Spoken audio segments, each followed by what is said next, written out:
व्यावसायिक शिक्षा, कौशल विकास एवं उद्यमशीलता राज्य मंत्री स्वतंत्र प्रभार कपिल देव अग्रवाल ने वृहद रोजगार मेला 2026 का उद्घाटन किया, जिसमें हजारों युवाओं को नौकरी के अवसर मिलेंगे। कौशल विकास को बढ़ावा देने के लिए कौशल दृष्टि, कौशल दर्पण और कौशल दोस्त नामक डिजिटल प्लेटफॉर्म लॉन्च किए गए। कौशल दृष्टि एक मोबाइल एप्लीकेशन है जो प्रशिक्षण केंद्रों की वास्तविक समय में निगरानी करता है। कौशल दर्पण एक AI आधारित डैशबोर्ड है जो कौशल विकास से संबंधित जानकारी को एकीकृत करता है। और कौशल दोस्त एक चैटबॉट है जो उपयोगकर्ताओं को तत्काल सहायता प्रदान करता है। मंत्री अग्रवाल ने युवाओं को कौशल, आत्मविश्वास और प्रभावी संचार कौशल विकसित करने के लिए प्रेरित किया। उन्होंने युवाओं को ये भी सलाह दी कि वे अपने करियर को लेकर धैर्य रखें और बेहतर अवसर के बिना नौकरी छोड़ने से बचें। सरकार का लक्ष्य युवाओं को नौकरी मांगने वाला नहीं, बल्कि रोजगार सृजित करने वाला उद्यमी बनाना है। उत्तर प्रदेश सरकार robotics, drone, artificial intelligence, 3D printing, solar energy और इलेक्ट्रिक वाहनों जैसे अत्याधुनिक क्षेत्रों में प्रशिक्षण प्रदान कर रही है। वर्तमान में लगभग 350 ITI संचालित हैं, जिनमें से 22 नई ITI चालू हो गई हैं और अगले सत्र में 30 और ITI शुरू करने की योजना है। रोजगार मेले में डिजिटल पंजीकरण के लिए QR कोड आधारित व्यवस्था लागू की गई और 15,000 से अधिक रिक्त पदों पर चयन प्रक्रिया आयोजित की गई, जिसमें लगभग 2,500 युवाओं को रोजगार मिलने की संभावना है। दिव्यांग व्यक्तियों, महिलाओं और जीरो पॉवर्टी श्रेणी के उम्मीदवारों को प्राथमिकता दी गई।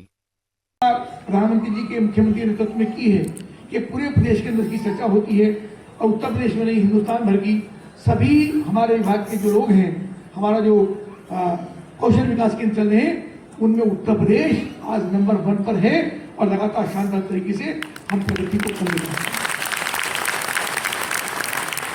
पूरी टीम हमारी मेहनत करती है।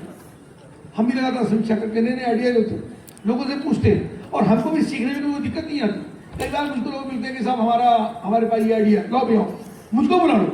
मैं कभी नहीं सोचता मैं मंत्री हूँ यार, मैं तो बड़ा हो गया, ठीक है ना, तो मैं किसी बार जाऊंगा। मंत्री का स्टेटस थोड़ी है किसी बार जाने का। मुझे लगा नहीं, मैं चलता, मैं आता, हमको सीखना पड़ेगा, हमें जरूरत है, क्योंकि हमको अपने नौजवानों के भविष्य को संवारने का काम किया। ये जिम्मेदारी हमारे पास मुख्यमंत्री ने हमको देने का काम किया है कि अपने नौजवानों के भविष्य को संभालना, उनको एंटरप्रेन्योर बनाना, केवल नौकरी करने वाला नहीं बनाना। तो चर्चा मैंने आपके सामने की कि केवल नौकरी करने वाला नहीं, जितना हुनर आपके पास होगा, आत्मविश्वास आपके पास होगा, तो केवल नौकरी करने वाले नहीं, नौकरी देने वाले बनेंगे। आप अपना काम शुरू कर सकते हो, अपना बिजनेस शुरू कर सकते हो, अपना सिस्टम शुरू कर सकते हो।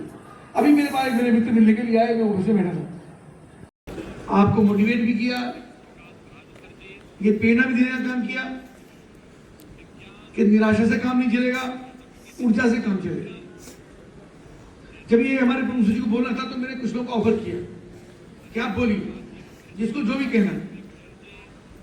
तो 2-3-4 लोग आए, ज्यादा लोग नहीं आए, जबकि बहुत सारे लोगों के मन में बात होगी कि मैं कुछ कह सकता हूँ, कह सकती हूँ।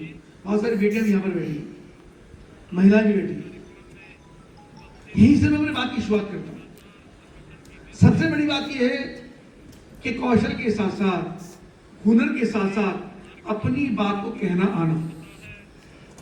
आपके पास हुनर तो है, क्षमता भी है, आप जानते भी हो, पर प्रेजेंटेशन नहीं आता, कहते में बहुत झिझक होती है। ये होता कि नहीं होता? होता कि जब आप पढ़ते होंगे, अभी भी पढ़ते हैं, जब स्कूल में पढ़ते हैं, 11th में, 10th में, 12th में, सबने किया होगा। तो जब क्लास में टीचर होते हम भी ऐसे थे, कोई ऐसा नहीं कि मैं भी हिंदुस्तान से रहता हूँ, आप ही जैसा हूँ। तो जब क्लास होती है तो सबका अनुभव हुआ इस बात का, तो टीचर ने पूछा, ओके सब समझ में आ गया? तो कौन कौन हाँ करते थे? हाथ उठाओ, हाथ उठाओ, कौन कौन हाँ कर देते हैं? मना कौन कौन करते हैं? है कोई जो मना करेगा नहीं, समझ में नहीं आया? ऐसा होता है? सबकी समझ में आ जाता है क्या? जो टीचर ने पढ़ाया वो सबकी समझ में आ जाता है? सब इतने ब्रिलियंट है क्या? 90% लोगों की समझ में नहीं आता, ठीक है ना? और तब भी हम ऐसे कोई हिम्मत नहीं करता कि हम खड़े होकर बोल दे, सर प्लीज रिपीट इट, मेरी समझ में नहीं है। ऐसा होता है। तो हमको लगता है कि मेरा पड़ोसी के साथ मेरा मित्र बैठा है, मेरी सहेली बैठी है, मेरी फ्रेंड बैठी है, लड़की बराबर बैठी है, या लड़कों को लगता है साथ में लड़कियां बैठी हैं, या लड़कियों को लगता है जो साथ में लड़के बैठे हैं कि मेरे पर हंसेंगे। सबकी समझ में तो आ गया, तेरी समझ में नहीं आया, होता है कि नहीं? तो हम आपस में हेजिटेट करते बोलते, हमें कॉन्फिडेंस नहीं आता बोलते हैं अपनी बात को कहने का, कि हम खड़े होकर बोले सर प्लीज एक बार तो होता ना सर। यहीं से हमारे पतन की शुरुआत होती है, यहीं से हमारा गिरावट शुरू होती है। जब टीचर से नहीं बोलेंगे फिर हम ट्यूशन में जाके, मानो ट्यूशन में आप बहुत सारे गए होंगे, तो ट्यूशन को आके ट्यूशन भी क्लास की तरह चलने लगे। पहले ट्यूशन में कम बच्चे आते थे, अब तो बहुत हो गए, अब तो पूरी क्लास होती है।